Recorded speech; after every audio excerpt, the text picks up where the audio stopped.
राम राज्य के संकल्प के साथ आगे बढ़ते हैं और राम राज्य के संकल्प में समाज का प्रत्येक व्यक्ति आता है और गिलहरी की भूमिका में हम उसमें काम कर। ये लोग जो है ना, ये कांग्रेस का जो तंत्र है वो रामलला के मंदिर नहीं जाता है, किसको खुश करने के लिए?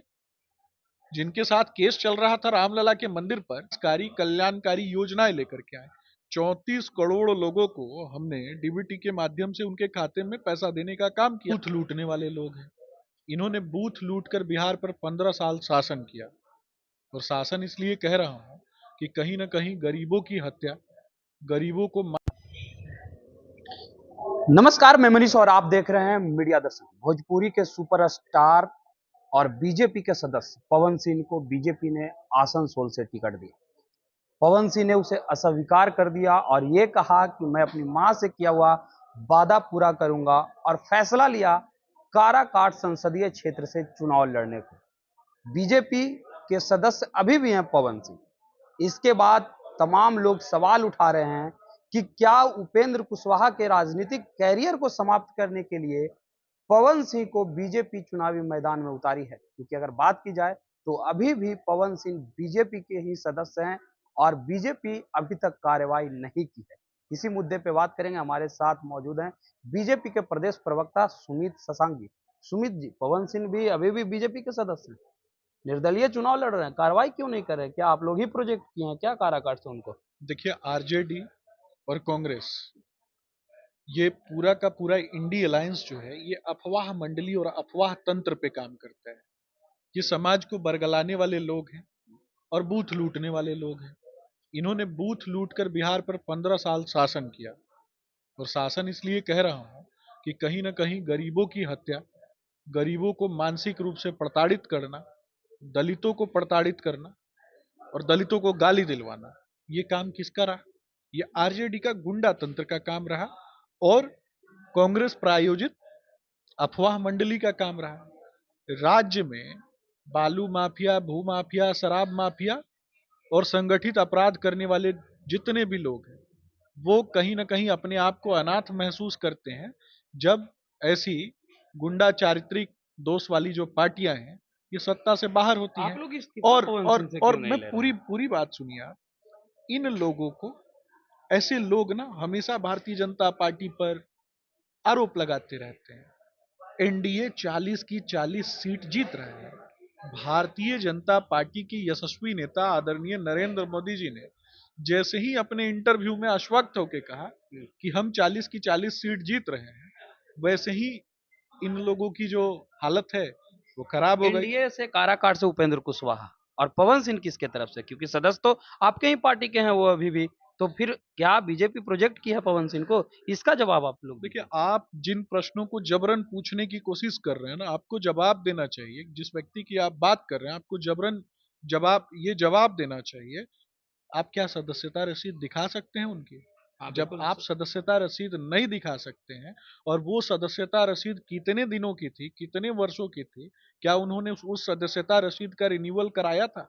तो इस पर मैं बात नहीं करूंगा। मैं बात करूंगा ना, मुद्दों की बात आरा करूंगा। के सांसद आर के मैं सिंह ने यह भी कहा है मैं कि मैं सम्राट चौधरी से कहूंगा कि उन पर कार्रवाई की जाए। सदस्य हैं तभी ना आर के सिंह ऐसा कुछ कह रहे हैं। आरके सिंह ने क्या कहा है इस विषय पर टीका टिप्पणी मैं नहीं करूंगा। आप सवाल मुझसे कर रहे हैं तो मैं सवालों का जवाब दूंगा भारतीय जनता पार्टी के प्रवक्ता होने के नाते कि हमने विकासकारी कल्याणकारी योजनाएं लेकर के आए।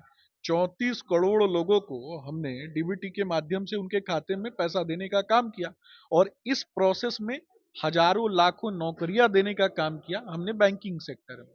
34 करोड़ लोगों को हमने आयुष्मान भारत योजना के तहत उनके स्वास्थ्य की रक्षा की।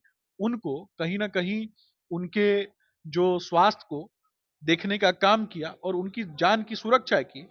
इसमें हजारों लाखों डॉक्टर्स और नर्सेज और इंफ्रास्ट्रक्चर जो है मेडिकल सेक्टर का उसको बढ़ाने का काम किया। पवन और 25 करोड़ लोगों को हमने जब गरीबी रेखा से बाहर निकाला और 4 करोड़ लोगों को जब हमने घर बना करके दिया, तो ये उम्मीद है हमारी और काराकाट की यशस्वी जनता और बिहार की यशस्वी जनता कहीं ना कहीं बहुत अच्छे से जानती है कि नरेंद्र मोदी जी का जो नाम है ना, वो नरेंद्र मोदी जी गरीब के बेटे हैं, आदिवासियों के बेटे हैं, दलितों के बेटे हैं।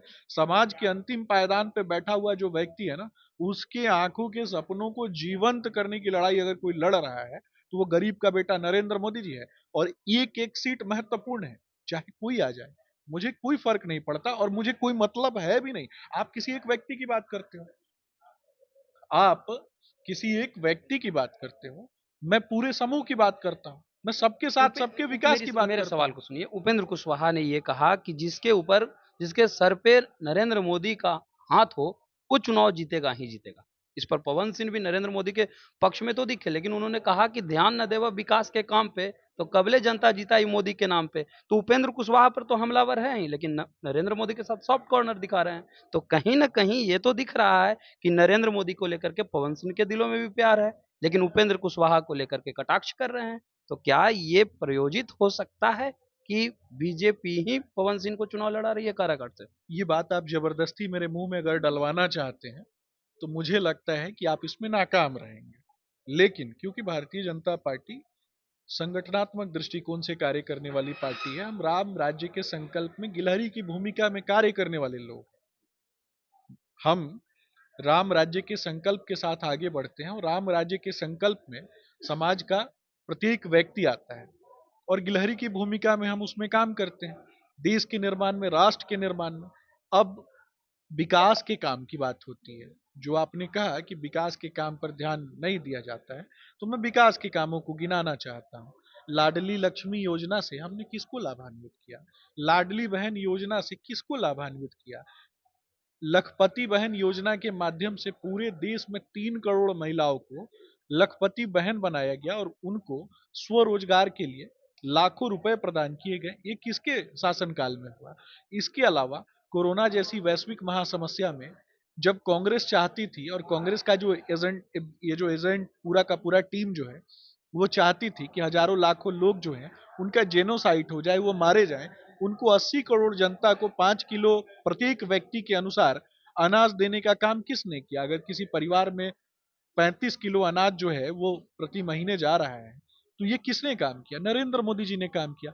तो गरीबों का दुख दर्द तकलीफ किसने समझा? नरेंद्र मोदी जी ने। अब कांग्रेस की बात करता हूं और इनका जो इंडिया अलायंस का बात करता हूं, इन्होंने क्या किया कि कर्नाटक में इन लोगों ने ओबीसी का आरक्षण, ओबीसी जातियों का आरक्षण जो है ना, उसको काट के मुसलमानों को दे दिया। इनकी बात शुरू होती है इस्लामिक तुष्टीकरण से, इनकी बात शुरू होती है सिर्फ मुसलमानों की बात करके। ये मुसलमानों की सिर्फ बात करते हैं सिर्फ, और एक तरफ मुसलमानों की बात करते हैं और दूसरी तरफ मुसलमानों की आंखों में ही मिर्च झोंकते हैं। 6,667 मदरसा उत्तर प्रदेश में जब सपा का शासन था, तो वो कागज पे रन कर रहा था। यानी किसके साथ धोखा किया? मुसलमानों के साथ धोखा किया। मुसलमान नेता तो इनकी पार्टी से बाहर निकलते चले गए एक एक करके और खुले मंच पे रोते हैं इनका समर्थन करके। इसके अलावा हम आपके चैनल पे मैं सीधा स्पष्ट रूप से कहता हूं कि 100 करोड़ से भी ज्यादा इस देश में सनातनी रहते हैं, सनातन मान्यताओं में विश्वास करने वाले लोग रहते हैं। अगर हम 100 करोड़ हिंदुओं की बात करते हैं, उनके सम्मान की रक्षा की बात करते हैं, उनके पूजा पद्धति की बात करते हैं, उनके धार्मिक रीति रिवाजों की बात करते हैं और उनके सम्मान की बात करते हैं, तो इसमें गलत क्या है? इसमें गलत क्या है? राम मंदिर को जानबूझकर रामलला को टेंट के नीचे रखने वाले लोग क्यों रखा था? आप जानना चाहते हैं?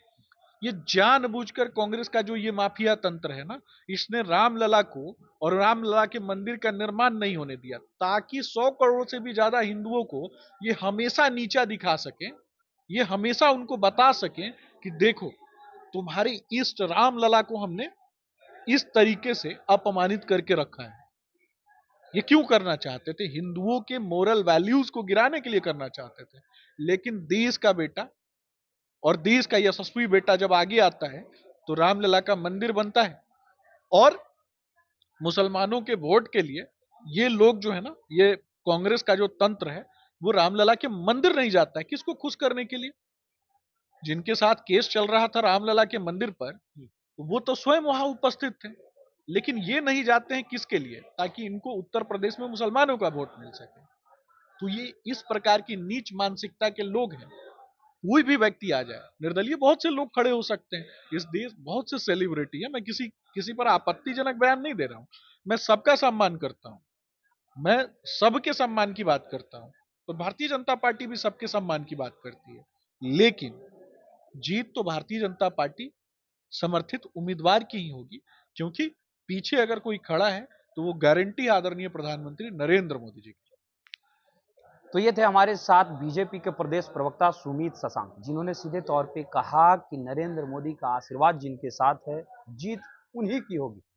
अब ये लोकतंत्र है, लोकतंत्र में कोई भी चुनाव लड़ सकता है, लेकिन हम लोग का टारगेट 40 में 40 बिहार के लोकसभा सीटों को जीतना है और एनडीए समर्थित जो उम्मीदवार हैं उपेंद्र कुशवाहा, हम लोग का समर्थन उन्हीं के साथ रहेगा। फिलहाल इस खबर में इतना ही, देखते रहे मीडिया।